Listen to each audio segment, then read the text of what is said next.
ఉన్న బంగారాన్ని విడిపించి ఆ రోజు ఆన్లైన్ రేటుకే మేము కొంటాం. Sharma gold company. నమస్తే రమగారు. నమస్తే జయ. రమగారు, మనం శరన్నవరాత్రుల్లోని 7వ రోజులో ఉన్నాం. ఈ రోజు యొక్క విశిష్టత సప్తమి మూలా నక్షత్రం. శరన్నవరాత్రులలో 7వ రోజు. జనరల్గా ఈ మూలా నక్షత్రం కొంచెం ముందు వెనక అవుతూ ఉంటుంది. ఈసారి సప్తమి నాడే మనకి మూలా నక్షత్రం వచ్చింది. సరస్వతి పూజ చేసుకుంటాం. మూలా నక్షత్రం అనగానే సరస్వతి పూజ. అవును, మొత్తం భారతదేశం అంతా కూడా మూలా నక్షత్రం రోజున సరస్వతి పూజ చేసుకుంటుంది. అయితే ఇక్కడ ఒక విశేషం చెప్పాలి. మామూలుగా మనం ఏమనుకుంటాము, శరన్నవరాత్రులు అనగానే దుర్గా, అవును, నవదుర్గా విశేషాలు చెప్పుకుంటాము. తర్వాత అమ్మవారు మనకి కనపడే స్వరూపం నవరాత్రులు అనగానే ఒక సింహం మీద కూర్చుని అష్టభుజిగా ఉండి ఒక అంటే ఉగ్రరూపంతో దూకుతానన్నట్టుగా కనపడేటువంటి స్వరూపంలోనే అమ్మ జ్ఞాపకం వస్తుంది మనకి. అవును. అయితే ఈ నార్త్ ఇండియాలో ఒక తెగ పూర్తిగా సారస్వత నవరాత్రులుగా చేస్తారట వీటిని. నవరాత్రులు 9 రోజులు చేయకుండా మూలా నక్షత్రం నాడు మొదలుపెట్టి సారస్వత పంచకం అంటారు. కుదిరితే 4 రోజులు 5 రోజులు, లేకపోతే 4 రోజులే వస్తే 4 రోజులైనా సరే పూర్తిగా సరస్వతికే అంకితం చేస్తారు. మన విధానాన్ని ఎట్లా వెళ్తాం, మనం మహాకాళి, మహాలక్ష్మి, మహాసరస్వతి స్వరూపాలు కదా. ఈ చివరి రోజుల్ని సరస్వతి పూజ నుంచి అష్టమి, నవమి, దశమి అవి 3 రోజులు కదా. సరస్వతి పూజ ఒక రోజు, 4 రోజులు. ఏకాదశి నాడు విసర్జన చేస్తారు. ఓహో, అమ్మవారిని సారస్వతంగానే చేసుకుంటారు. అక్కడ పూర్తిగా సరస్వతి అంటే ఇక విద్యాస్వరూపిణి, జ్ఞానస్వరూపిణి. మనకి ధనం ఒకటి ఉంటే చాలదు, విద్యాలక్ష్మి కావాలి. ఆ విద్యాలక్ష్మి స్వరూపమే సరస్వతి స్వరూపం. జ్ఞానమే ఆవిడది. పూర్తిగా జ్ఞాన రూపమే సరస్వతి దేవి. శుద్ధ సాత్విక స్వరూపంలో కనబడుతుంది. తెల్లని వస్త్రాలు, తెల్లటి పుండరీకం తామర పూలో కూర్చుంటుంది, హంసవాహినిగా ఉంటుంది, వీణ వాయిస్తూ ఉంటుంది. లలిత కళలు అమ్మవారిని ఆశ్రయిస్తే లభిస్తాయి. దీనికోసమని చదువుకునే వాళ్ళల్లో చాలామంది సంస్కృతం కానీ ఏదైనా ఇట్లా శాస్త్రీయ విద్యలు ఉంటాయి, జ్యోతిష్యము అవి చదువుకుంటారు కదా. వాళ్ళందరూ కూడా నార్త్ ఇండియా అంతా సరస్వతి పూజగానే ఈ రోజున మొదలు పెట్టుకుని ఏకాదశి దాకా చేస్తారు. ఓహో, ఇది ఒక పద్ధతి. కొన్ని చోట్ల ఉంది భారతదేశంలో, మన వైపు కంటే బెంగాల్లో కొన్ని చోట్ల, తర్వాత మా బీహార్లో కొన్ని చోట్ల, కాశ్మీర్లో కొన్ని చోట్ల, అట్లా కొన్ని చోట్ల ఉందట. కానీ మనం మాత్రం ఈ మొత్తం రోజుల్లో అన్ని రోజులు చేసినా చేయకపోయినా మూలా నక్షత్రం నాడు ప్రతి పిల్లవాడి పుస్తకం మీద శ్రీకారం చుట్టేస్తాం. అవును అవును, పిల్లల పుస్తకాల మీద శ్రీకారాలు రాసుకుంటాము. అమ్మవారిని ఈ స్వరూపంలో మనం పూజ చేసుకుంటాం. అయితే ఈ రోజున శరన్నవరాత్రుల సందర్భంగా ఇంద్రకీలాద్రి మీద కనకదుర్గమ్మ వారి దేవస్థానంలో సరస్వతి అవతారాన్ని వెలయిస్తారు. అమ్మవారి వీణా పుస్తక పాణిగా కనపడుతుంది. మనం ఇవి చెప్పేటప్పుడు శ్లోకాలు చెప్పాలంటే మొదట శుక్లాంబరధరం చెప్పి తర్వాత సరస్వతి నమస్తుభ్యమే చెప్తాం. అవునండి. విద్యారంభానికి ప్రతి విద్యకి ఆలవాలము ఆశ్రయభూత సరస్వతీదేవి. అయితే అమ్మవారికి తెల్లని పాల పాయసము అది చేసి పెడతారు. పాలతోటి చేసిన పాయసం అంటే పంచదారతోటి చేస్తేనే మనకు తెల్లగా వస్తుంది. బెల్లం వేసేసరికి రంగు మారిపోతుంది కదా. తెల్లని పాయసాన్ని నివేదన చేస్తారు. తెల్లది లేదా ఇట్లా గోధుమ రంగు వస్త్రాలని అమ్మవారికి సమర్పించవచ్చు. తెల్లటి వస్త్రం సమర్పిస్తే ఆ తెల్లవి ఎవరికైనా ఇవ్వడానికి కొంచెం వెనకాడతారు, ఒక అనుమానంగా ఉంటుంది. అమ్మవారికి అలంకరించేటప్పుడు వస్త్రాంబరధారిణి అలా చెప్పుకుంటాం, శ్వేతాంబరధారిణిగా చెప్పేటప్పుడు. కానీ మనం సమర్పించేటప్పుడు కొంచెం లేత సంపెంగి రంగు, కాస్త గోధుమ రంగు, క్రీమ్ కలరు, హాఫ్ వైట్, ఇట్లా ఏవైనా అమ్మవారికి సమర్పించి వాటిని ఎవరికైనా మనం ఇచ్చుకోవచ్చు. అయితే సరస్వతి స్వరూపానికి మనం ఎలాంటి పూజా విధానాన్ని చేయొచ్చు, సరస్వతి అష్టోత్తరం లభిస్తుంది. ఓకే. అయితే ఇది జ్ఞాన వృద్ధికి ఉపయోగపడే అంశస్వరూపం, దైవాంశ కాబట్టి అమ్మవారికి మనం ఏదైనా సరస్వతికి సంబంధించిన ఒక్క శ్లోకాన్ని ఈ రోజున పిల్లలకి నేర్పించుకోండి. ఈ సంవత్సరం అంతా ఆ శ్లోకాన్ని రటన చేయాలి. వచ్చే సంవత్సరం మళ్ళీ ఇంకో కొత్తది నేర్పించవచ్చు. ఓకే. సంగీతం పాడుకునే వాళ్ళకి, పిల్లలకి శారదకి సంబంధించిన పాటలు బోలెడన్ని కనపడతాయి. సంగీత సరస్వతికి సంబంధించింది ఒక సరస్వతికి సంబంధించిన ఒక పాటని పిల్లలకి గీతాన్ని నేర్పించుకోవచ్చు.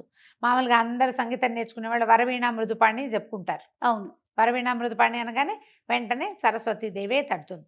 బోలెడన్ని పాటలు ఉన్నాయి. ఏదైనా సరే మనం ఒక విషయం మీద ఫోకస్ చేయాలంటే, ఒక విషయం నేర్చుకోవాలన్నా కూడా మనకి అవకాశం ఇచ్చేది సరస్వతి మాతే.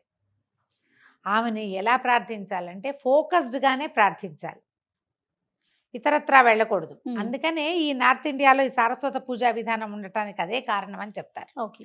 పిల్లల పుస్తకాలు అవి కూడా మనం ఎక్కడైతే దేవతార్చన చేసుకుంటున్నామో అక్కడ పెట్టించండి. ఓ శ్రీకారం రాయండి, ఓంకారం కూడా రాసుకోవచ్చు. శ్రీకారం రాస్తారా, ఓంకారం రాస్తారా, మన మీ ఇష్టం. అలవాటు. స్వస్తిక్ రాసే విధానం కూడా ఉంటుంది. స్వస్తిక్ అయినా రాయటం, అమ్మవారి దగ్గర పెట్టుకోవటం. సాయంకాలం ఆ పుస్తకాలు తీసేసుకుని, మ్మ్. లేదా రాత్రి పెడతామంటే మధ్యాహ్నం సాయంకాలం పెట్టడం, మర్నాడు పొద్దున్న తీసుకోవడం.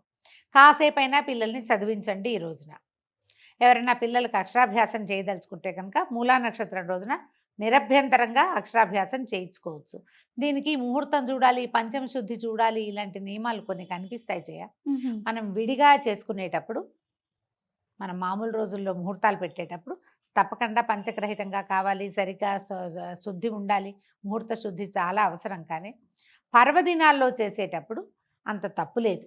మ్మ్. మనం ఏదైనా క్షేత్రానికి వెళ్ళి చేయించుకోదలుచుకున్నా కూడా ఈ రోజున వెళ్ళి చేసుకోవచ్చు. ఓ. ఇంట్లో పెద్దవాళ్ళు ఎవరైనా ఉంటే వాళ్ళతోటి అక్షరాభ్యాసం చేయించేయండి. సమీపంలో దేవాలయం ఉంటే అక్కడికి తీసుకెళ్ళి చేయించండి. మీరు కూడా కావాలనుకుంటే, తెలుగు బాగా రాదు, బాగా నేర్చుకోవాలనుకుంటే మూలా నక్షత్రం రోజున ఓం నమ శివాయ రాయండి ఏదైనా. దాంతో సరస్వతి అనుగ్రహం లభిస్తుంది. మనం సరస్వతి అనగానే కేవలం చదువు అనుకుంటాం. ఆ. చదువు ఒక్కటే సరిపోతుందా మనకి? బుద్ధి కావాలి కదా. బుద్ధి కావాలి, జనరల్ నాలెడ్జ్ కావాలి, కామన్ సెన్స్ కావాలి. ఈ 4 కావాలంటే సరస్వతి అనుగ్రహం ఎంత మెండుగా ఉంటే అంత మంచిదని చెప్తారు. అయితే సాత్విక స్వరూపంగా కనపడుతుంది అమ్మవారు కదా. ప్రశాంతంగా చక్కగా వీణ వాయించుకుంటూ తెల్లటి హంస మీద కూర్చునో, లేకపోతే ఒక తెల్లటి పుండరీకంలో కూర్చునో కనపడుతుంది. ఈమెది ఇందులో ఒక ఉగ్ర స్వరూపం ఉంది సరస్వతిలో. మ్మ్. ఆమెని నీల సరస్వతి స్వరూపంగా ఆరాధిస్తారు. అది మనకి ఎక్కడ కనపడుతుంది? దేవి భాగవతంలో శుంభనిశుంభుల్ని వధించింది ఈవిడ అని. శుంభనిశుంభులు అనగానే రాక్షసులు కనపడతారు. అవును. ఈ రాక్షసులని ఈవిడ ఎట్లా వధించింది? ఈవిడికి ఆయుధం లేదు. ఆయుధం లేదు కదా. ఏ పటంలోనూ మనం సరస్వతికి ఆయుధం చూస్తామా? చూడు. వేణే ఆయుధం. అవును. అయితే ఆవిడ వెనకాల పడ్డారు వీళ్ళు. శుంభనిశుంభులు మహాసౌందర్య రాశిగా ఉన్న ఆమె వెనకాల పడితే, ఆమె దీంట్లో ఇంచి ఈ సాత్విక స్వరూపంలో ఇంచి నీల సరస్వతిగా సింహవాహినిగా మారి వీళ్ళిద్దరిని సంహరించిందని చెప్తారు. ఓ. శుంభనిశుంభ వధ చాలా చిన్న కథగా కనపడుతుంది దేవి భాగవతంలో. చూడు, సాత్విక రూపిణి అయిన ఆవిడ ఇలాంటి పని చేయటం అంటే అది కొంచెం వింతగా అనిపిస్తుంది. వింతగా అనిపించిన వాళ్ళ ప్రవర్తన మీద. వాళ్ళ ప్రవర్తన అంతే మీద. కదా రమ్మగారు. అంటే ఇప్పుడు మనం లోక కళ్యాణార్థం. నువ్వు చదువుకో, సాత్వికంగా ఉండు, నీ ప్రవర్తన నీదేగా, నువ్వు బుద్ధిగా ఉండు, నీ దారి నువ్వు. నీ జోలికి వస్తే మాత్రం నీల వదిలిపెట్టకు. సరస్వతివి కావాలి నువ్వు. అది ఇది ఒక రకమైన బోధే కదా. అంతే కదండి. నీ జోలికి వస్తే వదలద్దు, నువ్వెవరి జోలికి వెళ్ళకు, హాయిగా నీ వీణ వాయించుకుంటూ నీ పుస్తకం చూసుకుంటూ నువ్వు స్థిమితంగా ఉండు. అమ్మవారు అట్లాగే కనపడుతుంది. అట్లా పుస్తకాన్ని వీణని పట్టుకుని ఉన్న స్వరూపాన్ని కనుక ధ్యానిస్తే మనకి లోపల ఒక రకమైన ఆందోళన ఉంటుంది చూడు, అది తగ్గిపోతుంది.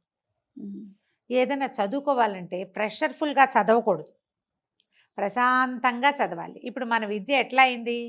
ఎంతసేపు పరిగే, అంతే కదండి. పరుగు, పోటీ, అంకెలు, దాంట్లోనే ఉంటున్నాం.